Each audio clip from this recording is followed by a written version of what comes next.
Hi everyone, welcome to the Back 40 Feet where we talk about suburban, urban, and patio gardening. And today I'm going to show you a gardening fail specifically on my seedlings. So this tray is broccoli and cauliflower and kale that I planted 5 weeks ago. You can see that it's still on just the primary leaf. These are not going to get any better, and much to my dismay, I am going to start over, throw these out into the compost and start again.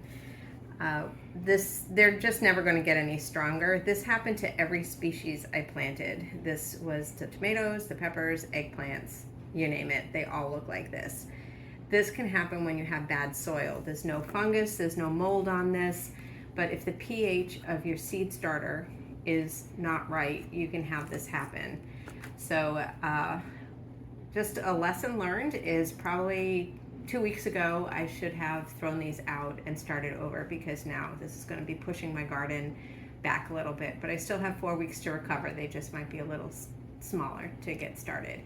So hope this doesn't happen to you, but if it does, bail early and redo. Thank you for watching.